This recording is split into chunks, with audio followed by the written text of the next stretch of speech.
요한일서 3장 11절에서 18절까지 해서 요한이 우리에게 전하고자 하는 말씀을 우리가 좀 자세히 살펴보도록 하겠습니다. 여러분들과 제가 성경을 자세히 보게 되면 성경은 두 부분으로 나눠져 있다는 것을 우리가 잘 알고 있습니다. 첫 번째 부분은 구약이요, 두 번째 부분은 신약이라는 것을 알고 있습니다. 특별히 구약 성경을 이해할 때 우리가 빼놓지 않고 떨어지지 않고 같이 이해하는 부분 중에 하나가 무엇이냐면 바로 믿음의 백성들과 함께 있는 율법이라는 주제입니다. 그래서 구약 성경을 자세히 읽다 보면 이 율법과 관련되어 있는 것이 굉장히 많이 있다는 것을 알 수가 있습니다. 하나님은 언제나 그가 택한 거룩한 백성들에게 무엇을 요구하셨습니까? 율법을 듣고 지키라는 명령들을 자꾸 많이 요구하고 있는 모습들을 우리가 많이 발견할 수가 있습니다. 그렇다면 여러분, 율법을 잘 지키기만 하면 되는 걸까라는 질문을 하게 되는데요. 사실 구약 성경에서 나타나고 있는 수많은 율법들, 특별히 하나님이 그의 백성들에게 율법을 잘 지켜야 한다고 하는 그 명령들은 단순히 어떠한 명령을 우리가 잘 지키면 그러면 된다라는 의미에서 하나님이 우리에게 주신 것이 아닙니다. 안식일을 지키는 것이나 또는 제사를 잘 드리는 것이나 또는 절기를 잘 지키는 것 등이 하나님이 이스라엘 백성들에게 요구한 전부가 아닙니다. 그래서 율법 잘 지키면 좋은 사람이다, 좋은 백성이다 라고 하는 측면에서 하나님이 던져준 건 아니에요. 그것은 가장 중요한 핵심이 아닙니다. 하나님이 진정으로 이스라엘 백성들에게 요구하신 것은 율법 안에 담겨져 있는 정신입니다. 율법이 틀이라면 그 틀 속에 담겨져 있는 내용이나 원리나 정신 또는 본질이라고 말할 수 있습니다. 쉽게 말해서 율법 자체가 중요한 것이 아니라 율법을 지키고 있는 그 사람의 신앙의 본질과 내용이 가장 중요하다라고 성경은 얘기하고 있다는 것이죠. 여러분, 우리 주님께서 가장 큰 계명이 뭐라고 하셨을까요? 기억나십니까? 마가복음 12장 30절에 보면 내 마음을 다하고 성품을 다하고 힘을 다하여 주 너의 하나님을 사랑하라. 이와 같이 내 이웃을 내 몸과 같이 사랑하라. 이것이 율법의 전체 계명의 큰 대표적인 핵심 본질인 거죠. 하나님을 사랑하라. 이와 같이 이웃을 사랑하라. 결국 율법이 남겨져 있는 진정한 참된 내용은 그것을 지키면 되는 것이 아니라 그 안에 담겨있는 율법을 주신, 율법을 허락하신 하나님을 사랑하고 전심을 다해 우리가 가진 행동만이 아닌 우리의 심령과 우리가 가진 모든 것들을 다하여 하나님을 사랑할 때, 전심을 다해 사랑할 때 진정으로서 그 사람이 믿음의 백성으로서 삶을 살아가고 있다라고 인정받게 되는 것이죠. 여기서 나오는 사랑이라는 것은 신앙의 본질과 내용을 말하는 겁니다. 그래서 오늘 이야기하고 있는 사랑은 신앙의 본질과 내용을 말하는 거죠. 율법을 잘 지킨다고 하여도 그저 종교적으로 또는 형식적으로 지키고 있다면 그 사람은 하나님이 원하시는 신앙이 아닙니다. 여러분, 주일 안 빠지고 열심히 잘 지킨다고 해서 그분이 훌륭한 신앙인이라고 말할 수는 없는 거예요. 여러분, 수요예배, 금요예배 잘 나온다고 해서 그분이 정말 훌륭하고 인정받을 만한 신앙인이라고 또 이야기할 수는 없는 거예요. 왜 그렇죠? 그 안에 담겨있는 신앙의 본질, 신앙의 내용이 제대로 담겨있지 않다면 그것은 올바로 하나님을 섬기고 있지 못한 증거라고 표현할 수밖에 없다는 거죠. 믿음 안에 틀과 형식은 중요합니까? 안 중요합니까? 틀과 형식은 중요해요. 그건 나쁜 게 아니고 하나님께서 우리에게 허락해 놓은 질서입니다. 기초 질서라고 보시면 돼요. 틀과 형식은 중요하지만 그러다 그보다 더 중요한 것은 틀과 형식 속에 담겨있는 내용입니다. 내용. 다시 말해 오늘 본문의 사랑이죠. 본질이 담겨있느냐, 본질이 담겨있지 않느냐, 그게 성경에서는 가장 중요하다고 말할 수 있습니다. 여러분, 그릇이 있습니다. 이 그릇이 있는데 다 같은 그릇을 가지고 있다고 해서 같다고 볼 수는 없어요. 한번 생각해 볼까요? 전부 다 질그릇이에요. 질그릇이라고 하는 것은 다 천한 그릇인 거죠. 천이 쓰는 그릇. 그냥 아무데나 쓰는 그릇, 질그릇입니다. 그러나 다 질그릇이라고 한다 하더라도 그 질그릇 안에, 어떤 그릇 안에 귀하고 아주 소중한 무언가의 내용이 담겨져 있다면 그 질그릇이 비록 천할지라도 그 안에 담겨있는 내용 때문에 천하다고 말할 수는 없는 거예요. 그렇지 않겠어요? 질그릇이 천할지라도 그 안에 담겨있는 내용이 보물을 갖고 있다면, 보물을 소유하고 있다면 그거 어떻게 질그릇으로 보겠습니까? 겉은 질그릇일지라도 그 그릇은 보물과 같은 소중하고 중요한 그릇, 가치 있는 그릇이라고 인정할 수 있게 되는 것이죠. 여러분들의 신앙 안에 어떤 내용을 담고 있느냐 너무 중요합니다. 이건 평생 갈 거예요. 틀과 형식은 어쩌면 평생 가지 못할 수도 있어요. 그러나 여러분들 안에 있는 신앙의 내용과 정신은 평생 갑니다. 우리가 신앙생활하는 데 있어서 도대체 어떤 것을 마음에 품고 어떤 것을 소유하고 어떤 것을 붙잡고 어떤 것을 담아내고 신앙생활을 하느냐는 우리 인생에 가장 중요하다고 볼 수 있다는 것이죠. 신앙은 그릇이 중요한 게 아니라 그릇 안에 담겨있는 내용이 중요한 거라고 말씀을 드릴 수가 있습니다.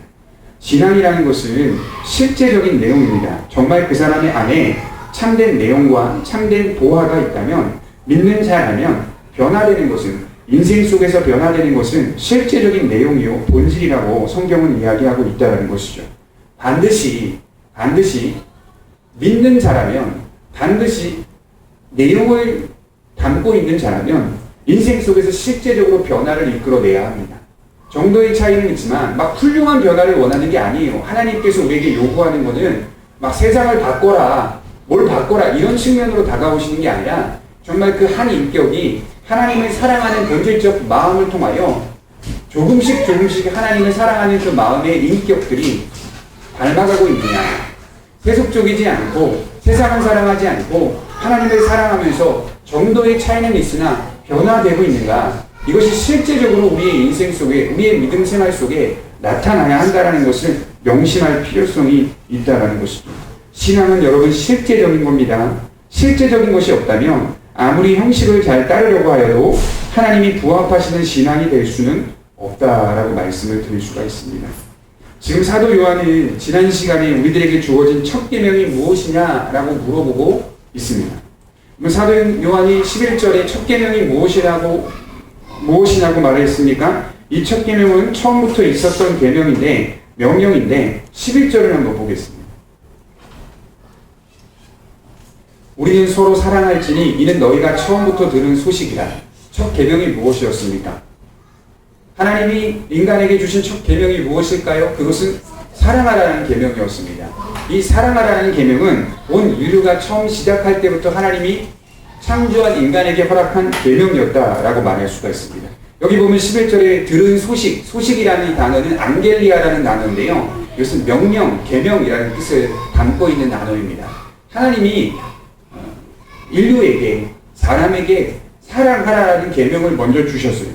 그 계명을 받은 우리는 하나님의 말씀을 지켜가는데, 하나님의 말씀을 지켜간다는 것은 그분을 사랑하기 때문에 나오는 자연스러운 행동이라고 말할 수 있다는 것이죠.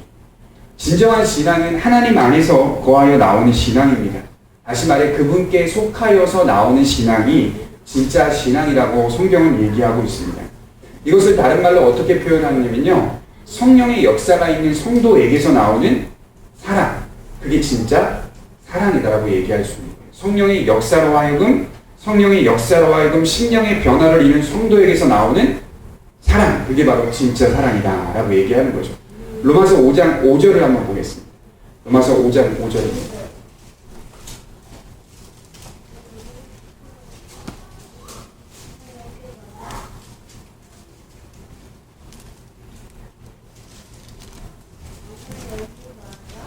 로마서 5장 5절입니다.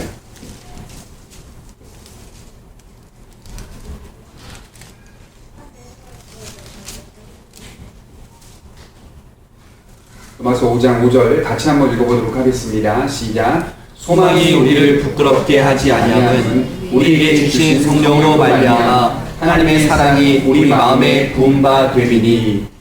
믿음이라는 것이 어떻게 바울이 표현하고 있는 것입니까? 믿음이 성령의 역사로 하여금 진실하게 이루어진 성도를 말하는 것이라고 이야기하죠.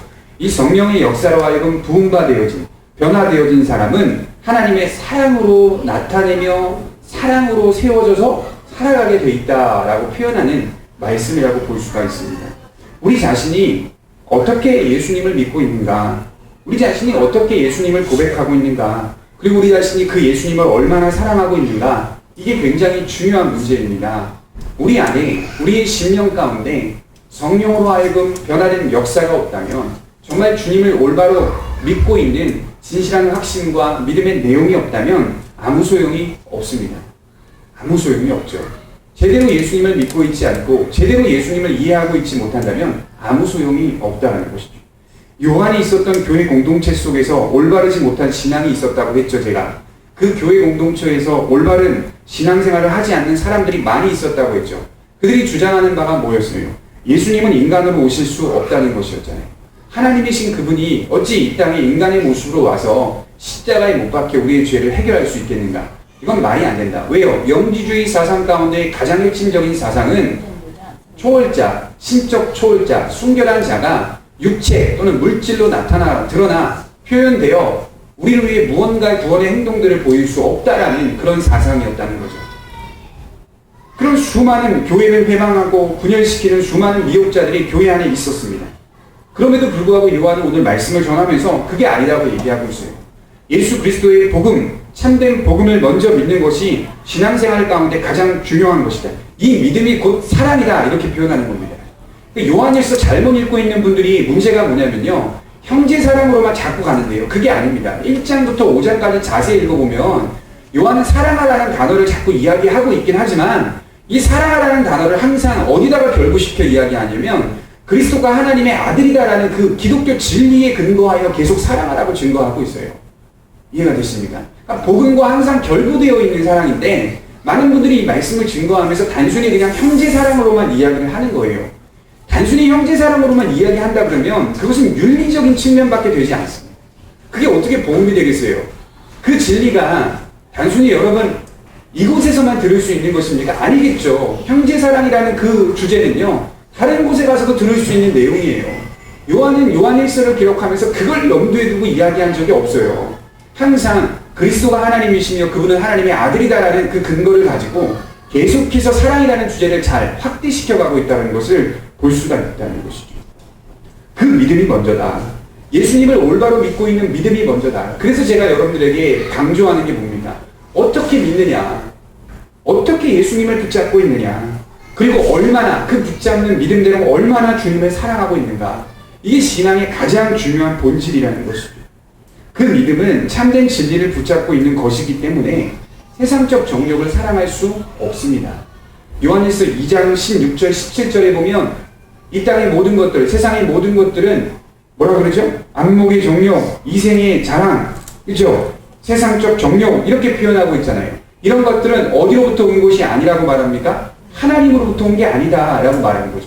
정말 그리스도에 대한 진리를 제대로 붙잡고 내용을 담고 있는 성도라면 다시 말해 바울의 고백처럼 성령의 역사로 하여금 사랑이 부흥가 된 성도라면 그 사람은 어떻게 산다는 거예요? 세상적 정욕과 안목의 정욕과 이생의 자랑을 추구하며 살지 않는다. 그게 귀결이에요. 요한이 섬겼던 교회 공동체에 얼마나 답답했겠어요. 도대체 요한이 왜 이런 말을 했을까? 가만히 생각해 보니까 단순히 요한이 섬겼던 교회 공동체에 예수님의 진리를 회방하는 사람만 있었던 것이 아니라 회방한 진리를 가지고 방종적으로 살았던 잘못된 성도들도 같이 있었던 거예요. 세상을 사랑하려고 하고 세상을 추구하려고 하고 세상적 쾌락을 즐기려고 하고 그런 올바르지 못한 성도들이 있었기 때문에 요한은 그렇지 않다. 정말 바른 믿음은 바른 삶으로 나아갈 수밖에 없는 거 아니냐라고 이야기하고 있다는 것이죠. 본문은 요한은 사랑하지 아니하는 자는 하나님께 속하지 않았다라고 말씀하고 있는 전체 내용입니다. 사랑하지 않는 자는 하나님께 속하지 않았다라고 얘기하고 있습니다. 이 말은 어떤 의미가 있는 걸까요? 단순히 사랑을 많이 하면, 사랑을 많이 행하기만 하면 문제가 해결된다는 말일까요? 이게 그런 말은 아니에요. 그런 문자로 기록된 말은 아니라고요. 요한일서 3장 23절을 한번 찾아보겠습니다. 요한일서 3장 23절입니다. 23절입니다. 요한일서 3장 23절입니다. 같이 한번 읽어보겠습니다. 시작. 그의 계명은 이것이니 곧 그 아들 예수 그리스도의 이름을 믿고 그가 우리에게 주신 계명대로 서로 사랑할 것이라. 제가 말씀드렸죠. 사랑을 계속 반복적으로 얘기하고 있는데 여전히 요한이 말하고 있는 사랑이라는 주제 속에 먼저 나오는 등장인물이 있으니 그게 누굽니까? 예수 그리스도의 진리죠. 그죠? 우리가 다시 말해 복음이라고 말할 수 있는 내용입니다. 이 복음은 참된 진리요 하나님의 아들이시자 하나님이신 그분이 이 땅에 오셔서 우리를 위해 십자가에 달려 죽으시고 부활하신 후에 우리의 죄를 해결하셨다라고 하는 건전하고 정통적인 진리를 얘기하죠. 사랑을 행하는 자도 먼저 누구를 바르게 믿어야 된다는 거죠. 그리스도를 바르게 믿고 회복된 자여야만 올바른 사랑을 행할 수 있다라고 얘기하는 게 요한의 반복적인 주제입니다. 명심하셔야 됩니다. 사랑은 예수님 없이 부각되는 주제가 아니에요. 사랑은 예수 없이 나타날 수 있는 단어가 아니에요. 항상 그리스도 안에서 해석되는 것이 사랑입니다. 요한이 섬겼던 교회 공동체에게 자꾸 그것을 복음을 이야기하면서 복음의 열매인 사랑을 나타내고 있다는 것을 볼 수가 있다는 것이죠. 요한은 사랑이라는 주제를 먼저 이야기하기 전에 분명한 소속이 있다는 것을 말씀하고 있습니다. 본질적으로 사랑이라는 것은 사망에서 생명으로 옮겨진 자들 안에서만 발견될 수 있는 것이다. 그렇죠? 사망에서 생명으로 옮겨진 자들 안에서만 발견될 수 있는 모습이 사랑이다라고 얘기합니다. 이것이 오늘 우리가 주목해야 하는 것입니다. 사랑은 사망에서 생명의 상태로 옮겨진 성도의 표징이라고 말할 수 있습니다. 이 생명에 속한 자들만이 그리스도의 사랑을 믿는 자만이 행할 수 있는 본질이 바로 사랑입니다. 사랑은 그냥 행하는 것이 아닙니다. 생명의 길에 선 자만이 할 수 있는 본질적인 표시입니다. 여러분, 믿음을 어떻게 갖게 되셨어요? 믿음을 갖는다는 것에 대한 외적인 표현이 무엇입니까? 표시가 뭡니까? 내적인 표시가 무엇입니까? 하나죠. 회개입니다. 회개. 내가 죄인이라는 사실을 아는 거예요. 믿음을 가질 때 반드시 있어야 할 단계가 있는데 그게 바로 회심입니다. 회심.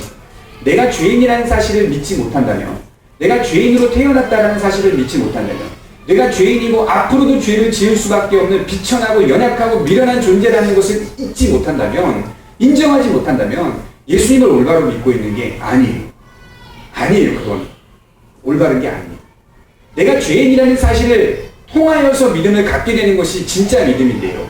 그 안에서 주님을 받아들이는 건데 이 회심이 반드시 있어야 하는 겁니다. 회심을 통하여 주님을 올바르게 받아들이게 되고 올바르게 주님을 받아들인 사람이 되었다면 모든 것을 예수 안에서 행하며 살아가는 모습들을 갖게 된다는 것이 성경의 가르침입니다. 이 생명에 속한 자들만이 그리스도의 사랑을 믿는 자만이 행할 수 있는 본질이 사랑이라는 것이죠. 사랑은 그냥 행하는 것이 아닙니다. 우리 12절 말씀을 한번 보겠습니다.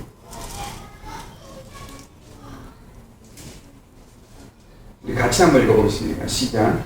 가인같이 하지 말라. 그는 악한 자에게 속하여 그 아우를 죽였으니 어떤 이유로 죽였느냐. 자기의 행위는 악하고 그의 아우의 행위는 의로우니라. 여러분, 이 말씀 속에서 핵심적으로 우리가 주목해야 할 전치사는 단어는 에크인데요. 이 에크라는 단어가 바로 속하다, 속하여라고 기록이 된 단어입니다. 속하여. 제가 좀 전에 그랬죠. 믿음이라는 것은 먼저, 사랑이라는 것은 먼저 소속적 차이가 있다는 것을 이야기했어요. 소속적 차이. 믿음 안에 들어와 있는 소속과 믿음 안에 들어오지 못한 소속. 다시 말해 믿는 자와 믿지 않는 자의 소속적 차이가 있는 상태로 시작하는 것이라고 제가 이야기를 드렸습니다. 자, 가인은 어땠습니까? 가인은 악한 자에게 속했다라고 얘기하고 있어요. 악한 자에게 속하여 있다라고 말하고 있죠. 악한 자에게 속한 사람들의 모습이 어떠합니까? 미움, 분노, 질투, 시기, 다툼 이런 것들이 나오게 되지 않을까요? 그것의 결과가 무엇입니까? 분노의 마지막 결과가 무엇이냐면 살인입니다. 살인. 최종점이에요. 최종점. 살인. 그걸 누가 행했다는 거예요? 가인이 행했다. 가인. 그렇죠? 가인의 마음속에 미움이 있었습니다. 분노가 있었습니다. 다툼이 있었습니다. 시기가 있었습니다.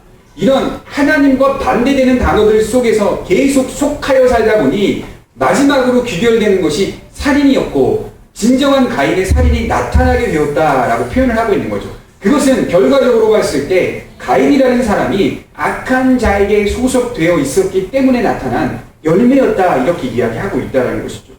최초의 살인자 가인은 살인으로 그의 인생을 표현해냈습니다. 드러내냈어요. 그것은 악한 자에게 속한 모습이라고 성경은 이야기하고 있다는 것이죠. 살인을 저지른 가인에 관하여 요한은 악한 자에게 속하였다라고 이야기하고 있습니다. 악한 자에게 속한 이의 행위는 분명히 의롭지 않겠죠. 악한 자에게 속해 있으니까. 의로움과는 반대되는 길을 걷습니다. 미움, 분노, 시기, 질투 이런 길을 걸어요. 그러나 의로움 속에 속한 존재는 사랑, 용서, 평화, 이해와 같은 이런 하나님이 원하시는 단어 속의 삶을 살아가려고 애쓰며 노력하는 모습을 보인다는 것이죠. 이러한 악함은 소속적 차이에서 나타나는 것임을 요한은 말하고 있습니다. 소속적 차이가 무엇일까요? 우리 13절을 한번 보겠습니다. 13절, 14절입니다. 같이 한번 읽어보도록 하겠습니다. 시작. 형제들아, 세상이 너를 미워하여도 세상이 웃지 말라. 우리는 형제를 사랑함으로 사망에서 옮겨 생명으로 들어간 줄 알거니와 사랑하지 아니하는 자는 사망에 머물러 있느니라. 사랑을 믿고 알고 행하는 그리스도인들에게 상을 주지 못할 망정 오히려 우리를 세상이 미워하고 있잖아요. 이상하지 않아요? 적어도 여러분, 누군가를 용서하고 평화를 행하고 평화를 베풀고 화해하고 화목하고, 그죠? 구제하고 이런 것들을 행했다고 하면 세상 속에서 칭찬받아야 마땅한 모습인데요. 중간에 세상이 우리를 미워한다라고 표현하고 있어요. 그 세상이 우리를 미워하는 것을 어떻게 여기지 말라고 합니까? 이상하게 보지 말라. 세상이 우리를 미워하는 것을 이상하게 보지 말라. 이건 무엇을 얘기하는 걸까요? 소속적 차이가 있다는 거예요. 소속적 차이. 근본적으로 세상과 믿는 자의 차이가 분명하게 있다는 것을 기억하셔야 하는 것입니다. 기독교 사랑은 분명한 구분이 있습니다. 여러분, 그냥 막무가내 사랑하는 거 아니에요. 세상적 사랑과 차이가 있어요. 소속적 차이가 있어요. 도저히 세상이 받아들일 수 없는 무언가가 있어요. 우리 안에. 세상이 좋아할 만한 진리가 아니라는 거예요. 어떤 분들 그래요. 기독교인들 세상에서 칭찬받아야 될 거 아니냐? 기독교인들이 세상에 나아가서 빛과 소금으로 살면 세상이 추앙할 거 아니냐? 그렇지 않습니다. 우리가 빛과 소금으로 살아도요, 여전히 세상은 우리를 손가락질해요. 명심하셔야 됩니다. 예수님이 소금과 빛으로 살려는 것은 세상 앞에서 우리가 칭찬받으라는 얘기가 아니에요. 우리가 걷고 있는 원래 본래의 주님의 가르침의 길을 그냥 걸어가면 된다. 그게 바로 소금과 빛의 모습이다라고 하는 거지, 세상에서 칭찬받으라고 얘기하고자 예수님이 그 말을 한 게 아닙니다. 아니에요. 우리가 정말 도덕적으로 윤리적으로 그리스도인답게 깨끗하고 흠없게 세상 앞에 살아갔다 하더라도요, 그렇게 행동하며 모험적으로 산다 하더라도 세상은 여전히 우리를 향하여 손가락질해요. 비판하고 비난합니다. 명심하셔야 돼요. 그것은 이상하게 여기지 말라고 성경은 얘기하고 있어요. 왜 그럴까요? 왜 그렇게 사랑을 행했는데 저 사람 나에 대해서 손가락질하고, 왜 그렇게 저 사람과 화해를 했는데도, 용서했는데도 세상 사람들이 유독 왜 우리를 싫어하고 미워할까요? 그 이유는 단 하나입니다. 우리의 사랑이 항상 예수 그리스도와 결부되어 있기 때문이에요. 예수님과 결부되어 있기 때문이에요. 도저히 세상은 예수님을 받아들일 수가 없는 거예요. 복음이라는 걸 받아들일 수가 없는 거예요. 주님과 항상 결부되어 있기 때문에 세상 사람들은 우리를 굉장히 싫어합니다. 받아들일 수 없습니다. 우리가 사랑을 정말 순수하고 순전하게 사랑을 베풀었는데도 불구하고 그것을 받아들이거나 인정하지 않습니다. 그러니 세상 사람들과 우리와 소속적 차이가 있다는 말을 요한이 할 수밖에 없다는 것을 이야기할 수 있다는 것이죠. 우리 마음의 중심에 예수님이 있습니다. 그 믿음이 있죠. 그 중심을 통하여서 그 예수라는 시작점을 통하여서 사랑이 나타나게 되는 것입니다. 우리는 사랑을 주어도 욕을 먹습니다. 용서를 해도 욕을 먹습니다. 화목을 하려고 해도 욕을 먹습니다. 잘해도 욕먹는 자들이 그리스도인입니다. 우리 요한일서 3장 16절 한번 보겠습니다. 본문 16절 같이 한번 읽어보도록 하겠습니다. 시작. 그가 우리를 위하여 목숨을 버리셨으니 우리가 이로써 사랑을 알고 우리도 형제를 위하여 목숨을 버리는 것이 마땅합니다. 목숨을 내어주기까지 사랑을 행해도 세상은 우리를 여전히 비판하고 있다. 그 얘기입니다. 예수님의 구속의 사랑을 근거로 하여 다른 이들을 위하여 목숨을 버리는 사랑을 해도 세상은 우리를 달가워하지 않습니다. 대부분은 모두 우리의 사랑의 수고를 좋아하지 않습니다. 왜 그럴까요? 우리가 전하는 사랑은 항상 복음과 결부되어 있기 때문에 우리를 달가워하지 않습니다. 요한복음 15장 18절에 보면 예수님이 이렇게 말씀하셨어요. 세상이 너희를 미워하느냐? 세상이 너희를 미워하면 너희보다 먼저 누구를 미워한 줄 알라? 나를 먼저 미워한 줄 알라. 이렇게 말씀하셨어요. 제자들에게. 그게 지금 요한이 하는 말과 동일한 거예요. 세상이 너희를 미워하면 너희보다 먼저 나를 미워한 줄을 알아라. 성도의 인생은 호흡으로부터 시작하여 일상 모든 것들, 그 어떠한 것 하나도 복음과 떨어질 수 없는 관계입니다. 우리 인생은 예수 그리스도와 떨어질 수 없는 관계 속에 놓여 있습니다. 교회는 일주일에 한 번 오지만 예수님은 여러분들의 심령 속에, 삶 속에 항상 떨어질 수 없는 인격적 끈으로 맺어져 있다는 사실을 명심하세요. 여러분 그냥 나 교회 한 번 오니까 한 번 오는 거지 라고 생각할 수 있겠지만 우리 주님은 여러분들의 심령 속에 평생 매일 매 시간 매 분마다 인격적 끈으로 맺어져 있다는 사실을 명심하셔야 돼요. 우리는 목숨을 걸고 사랑을 하면서도 우리 안에 복음 때문에 세상이 분명히 악하다라고 선언합니다. 잘못된 것에 대한 분명한 입장이 우리 안에 있습니다. 그 입장의 근거가 예수님의 가르침입니다. 그 입장이 없는 사람은 좋은 게 좋은 거구나 라고 생각하는 사람들은 잘못된 거예요. 그건 올바른 게 아니에요. 좋은 게 좋은 거 아니에요, 신앙은. 신앙은 어떤 지점에서는 타협하고 희생하고 양보하고 배려해 주는 것도 필요하지만 어떤 지점에서는 그럴 수 없다라는 것을 보여주어야 돼요. 그 입장을 낱낱이 드러내 주어야 돼요. 그래야 그가 복음을 듣고 돌아올 거 아닙니까? 언제까지 좋은 게 좋은 거야? 그렇지, 좋은 거야? 이렇게 살 수 있겠습니까? 그게 아닙니다. 저는 오히려 다툼이 있는 사람, 그냥 나쁘게 다투는 게 아니라요. 내용이 있는 상태로 다툼을 하는 사람, 그런 사람들은요, 괜찮은 사람이라고 봅니다. 저는 오히려 좀 조심하는 사람들은요, 모든 사람들에게 적이 없는 사람들. 여러분 살다 보시면 그런 분들 만난 적 있죠?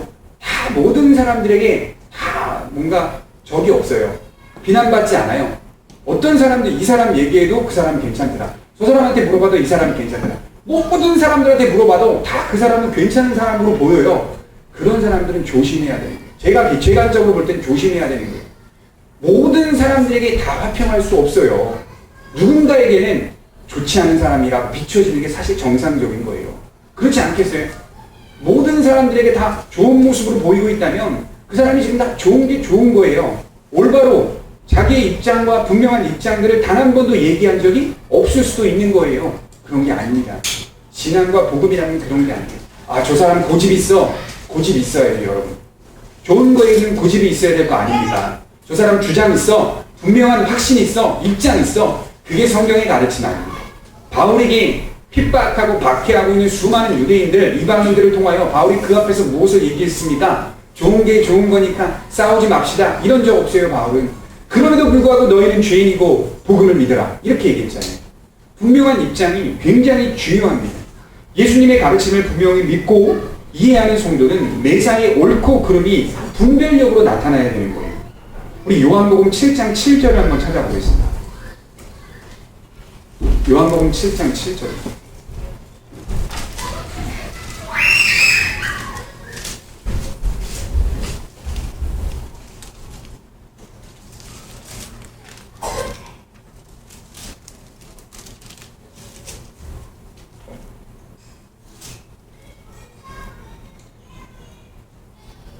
같이 한번 읽어보겠습니다. 요한복음 7장 7절입니다. 잘 보시면서 따라 보시면서 읽어보도록 하겠습니다. 시작. 세상이 너희를 미워하지 아니하되 나를 미워하니 이는 내가 세상의 일들을 악하다고 증언함이라. 누가 하신 말씀이죠? 예수님께서 하신 말씀이죠. 세상이 너희를 미워하지 아니하되 나를 미워하나니 이는 내가 세상의 일들을 악하다고 증언함이라. 여러분 잘 보세요. 예수님이 공생의 기간 동안 무슨 일을 행하셨습니까? 도대체 사람들에게 해가 되는 일을 행하셨습니까? 단 한 번도 그런 일을 행하신 적이 없어요. 시작부터 예수님은요, 병든 자 고치셨어요. 그랬잖아요. 아픈 자 가가지고 만져주셨고요. 기도해 주셨고요. 배가 고픈 자 오병이어를 통하여 먹여주셨어요. 이건 다 인간의 입장으로 보면 그냥 세속적으로만 봐도요, 세상적으로만 봐도 유익한 일만 행하셨어요. 유익한 일만. 그런데 예수님의 이런 좋은 공생애 속의 모든 사역 속에서 한 가지 예수님은 항상 지적하는 게 있었어요. 뭘까요? 세상의 일들이 악하다. 그렇죠? 입장은 분명하잖아요. 유익은 끼쳐주는데 주님도 입장은 항상 분명하셨어요. 세상의 일들이 악하다. 그러니 예수님을 받아들일 수 있다 없다? 없다는 거예요. 대제사장 너네들 잘못되었어. 바리새인들 화 있을진저 외식하는 서기관들아. 할 거는 다 하셨어요. 주님도. 이게 바로 그리스도인의 모습 아니겠어요? 죄를 짓고 있는 남편이 있습니까? 죄를 짓고 있는 아내가 있습니까? 도저히 돌아오지 않아요. 한두 번은 이해하고 양보하고 그래 좀 타협할 수 있어요. 돌아오겠지. 기다려줄 수 있어요. 기도하면서 기다려주어지. 그러나 계속 그럴 수는 없어요. 언젠가는 중간에 어떤 지점이 있어야 되는 거 아니겠어요? 여보 그렇게 살면 안 돼. 그렇게 하면 안 돼. 하나님 보시기에 옳은 게 아니야. 정직하지 못한 거 아니야. 라고 얘기해 줄 수 있는 거 있어야 되는 거 아닙니다.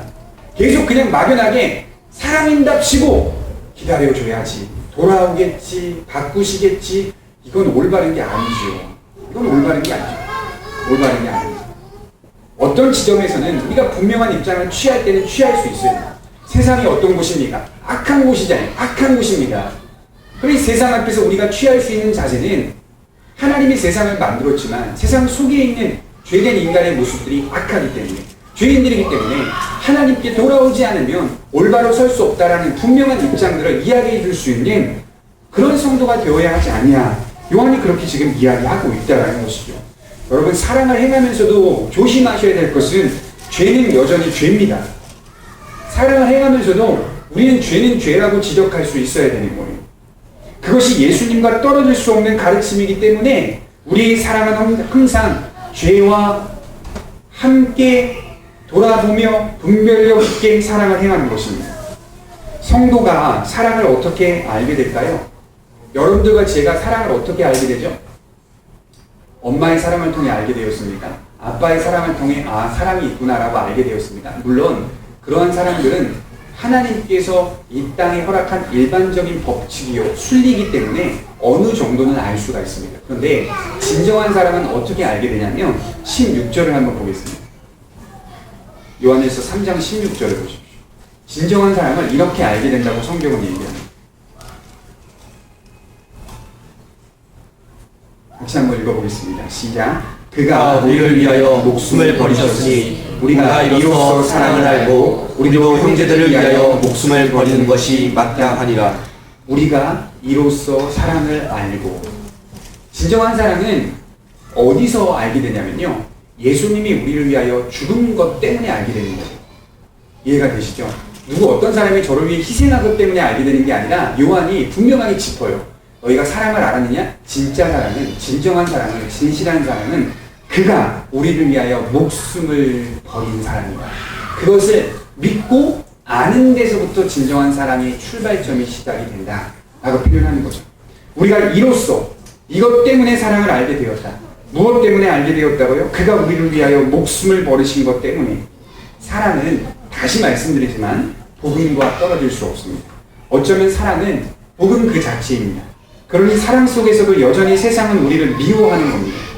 여러분들이 옳지 않게 살면서 세상 앞에 조롱당하는 것은 당연한 겁니다. 비판받는 것도 당연한 겁니다. 그러나 옳은 행동을 했음에도 불구하고 세상 앞에서 멸시당하고 있다면 그것은 하나님께 칭찬받아 마땅한 모습이며 그가 진정으로 주님을 바르게 믿고 있는 성도라는 증거입니다. 사도 요한은 비록 세상이 우리를 미워해도 영생을 가진 자로 예수를 소유한 자로 이상히 여기지 말고 계속 사랑하라고 권면하고 있습니다. 예수님의 사랑을 계속 이어가라. 진정한 사랑을 아는 자들은 가인과 같이 미움과 분노의 끝인 살인으로 나타나지 않습니다. 이해가 되시죠? 여러분, 우린 살인으로 나타나면 안 되는 거예요. 살인으로 나타났다는 것은 무엇을 이야기할 수 있는 것이냐면 장악되었다는 거예요. 지배자의 지배를 받고 있다는 것입니다. 미움과 분노가 하나님의 백성들을 어떻게 장악할 수 있겠습니까? 그렇죠?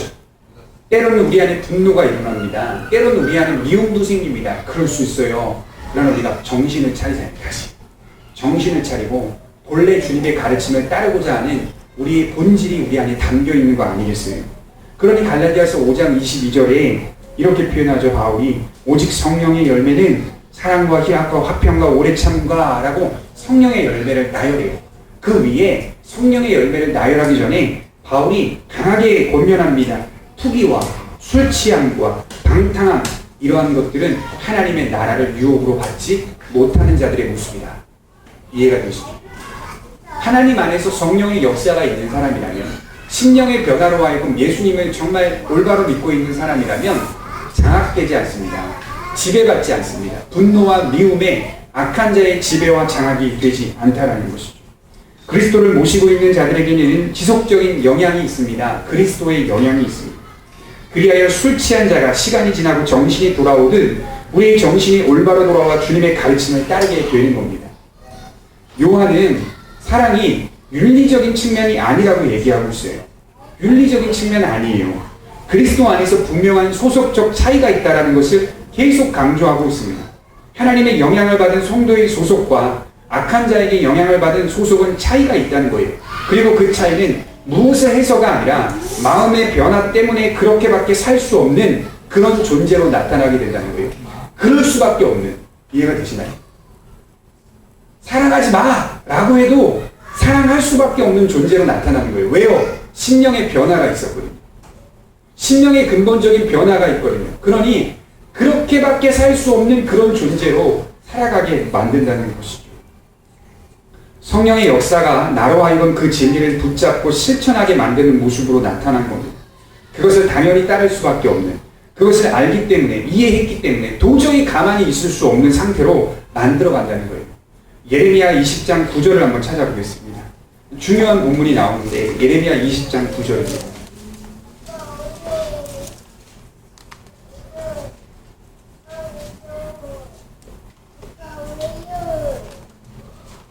여기 8절부터 보겠습니다.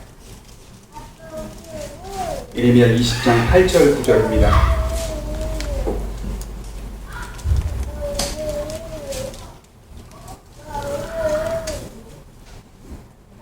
예레미야 20장 8절 9절입니다.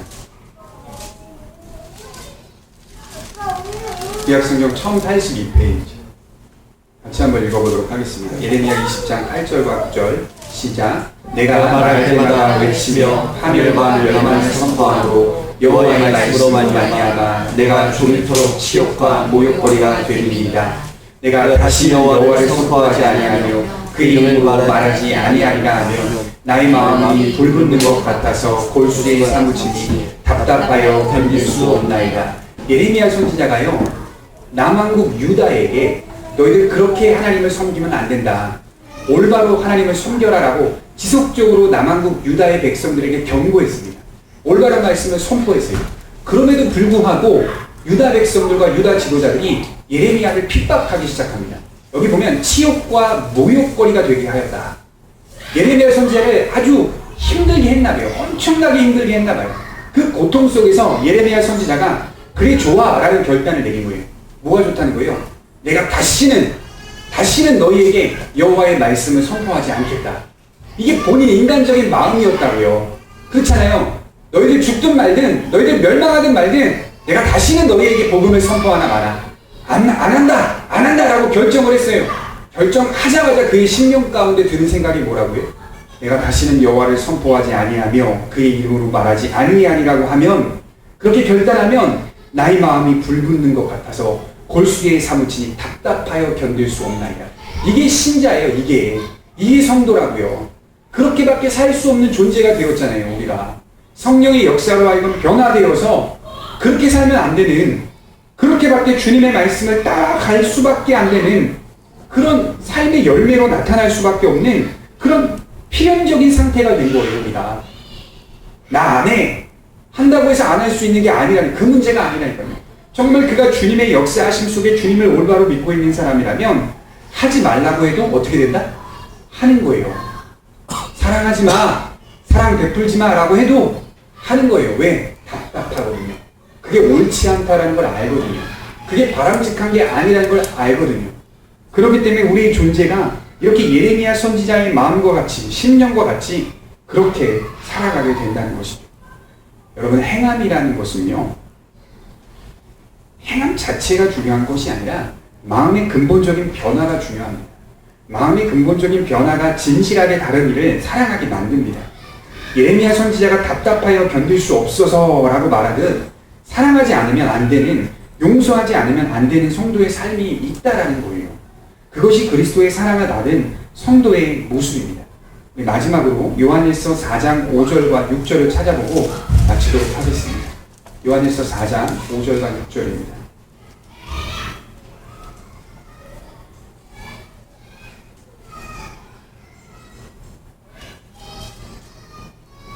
다시 한번 요한은 소속적 차이가 있다는 것을 이야기하고 있습니다. 요한일서 4장 5절과 6절입니다. 시작. 그들은 세상에 속함으로 세상에 속한 말을 하매 세상이 그들의 말을 듣느니라. 우리는 하나님께 속하였으니 하나님 아는 자는 우리의 말을 듣고 하나님께 속하지 아니한 자는 우리의 말을 듣지 아니하니 진리의 영과 미혹의 영으로 이로써 아느니라. 아주 명확하게 구분이 되죠. 세상에 속한 자와 하나님께 속한 자는 이처럼 가르침을 받는 대상이 다릅니다. 그리고 따라가고자 하는 욕망도 다릅니다. 그리고 순종하고자 하는 열매도 다릅니다. 그것이 우리의 삶에 한 주간 나타나기를 주님의 이름으로 축복합니다. 기도하겠습니다.